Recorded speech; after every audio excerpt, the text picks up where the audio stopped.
Hey, what's up everybody? Esteban here from Gohisu Shorter Studio, and in this video what I want to talk about is technique versus inspiration and why sometimes we just can't learn by ourselves and we need to find a teacher.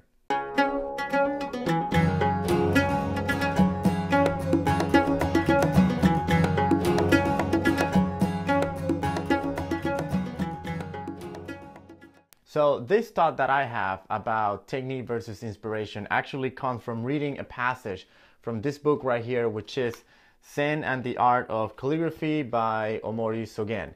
Now, I did a small short video sort of kind of reviewing this book a little bit, so you can click right here and check it out. And in that video I talk about this book specifically, and you can take I'll show you a couple pages inside, so it gives you an overview of what the book is about. But what I wanted to do in this video is to read you a passage that was really what inspired me to start thinking about that technique and inspiration don't really go hand to hand. So the passage is, and I'm going to put it on the screen so you can read it with me, and it's under enlightenment and technique.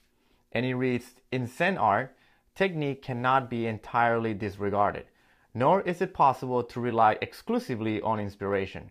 Practitioners may understand Zen well, but if they have not been trained in calligraphy and painting, they will not be able to produce a work of art on the first attempt. We would not expect even the most brilliant Zen master to pilot a jet plane without proper instruction. If knowledge of the necessary techniques is missing, such things cannot be done, no matter how enlightened a person may be. Basically what Omori Sogen is saying in this passage, which really opened my eyes, was that you still need to learn technique and you still need to learn form. You need to learn the basic before you can produce art that has depth and that has meaning. Now, because calligraphy is very interconnected with martial arts and Zen, sometimes there's this misconception that because you may be good at one, you will be good at the other. Like if you're very high level martial art practitioner, you're a black belt or whatever, that you'll be able to brush good calligraphy, or that if you have been practicing Zen for a long time, that you can brush good calligraphy. And that is true to a certain extent, but like he says, you cannot really do true artistic work if you don't know the form, if you don't know the basics. So this happened to me because I started learning Japanese calligraphy when I was trying to get advanced in my Aikido training. And I did it by myself. I bought some books. I was trying to copy calligraphy. I picked up a brush and I was just trying to just do it however I wanted, and not really knowing proper technique, not really knowing how to brush kanji, not really knowing the basic strokes and the orders and none of that. I would just look at the calligraphy and I just brushed it. Now, I was pretty good at drawing, which kind of helped me to make my calligraphy look somewhat okay, and I considered myself that I had good ki, I had good energy, so that also might have helped my calligraphy to look good, but it wasn't good. I thought it was good, it may look good, but it wasn't good. And you can see an example right here. This is a calligraphy that I did way back when I didn't know anything about how to brush calligraphy. And as you can see, it kind of looks like crap. The brush strokes is wrong, the strokes are not done right, the calligraphy was not done in the right order, the proportion is off, the kanjis are not written proportionally within itself and not proportionally for each other. So all in all, the calligraphy does not really flow very well. And I realized that I needed to learn proper technique. I needed to go back to basic. I had good inspiration, but I had no technique. So I found myself a calligraphy teacher. So once I had a teacher, I learned the basics. I learned how to write properly. I learned how to compose properly. I learned the basics of the writing styles and how to write block script, how to write cursive, and so on and so forth.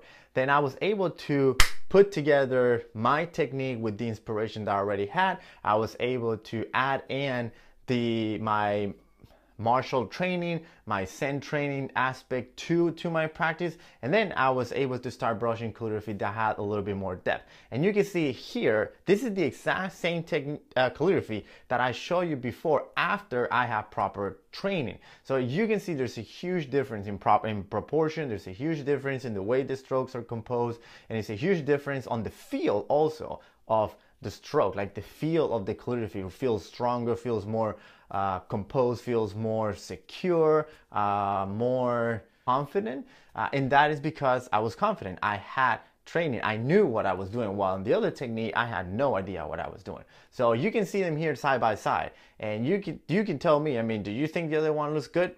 No, it looks like crap. Once you see it to the next to the other one, where you can tell that calligraphy was brushed by someone who actually knew what he was doing. So what I'm coming out of this video is that I know that Japanese calligraphy is something that it's not widely available for many people, especially outside of Japan. And there's not a lot of resources out there. And this is one of the reasons why I've started Gohisu Shorter Studio and I started the YouTube channel, because I want to start giving you guys some resources and some advices and some tips so you can start learning properly. And it's just not a matter of just picking up a brush, putting some ink on it, and then just start painting and start brushing things that you have no idea how to properly brush. And another way that I'm trying to take this to the next level is I'm trying to teach workshops that will help you really get to the point where you can learn some of the basics. And this fall of 2014, I'm teaching an intro to Japanese calligraphy workshop, and that if you want to know more about it, click on the link down below. It'll take you right to the website where it talks,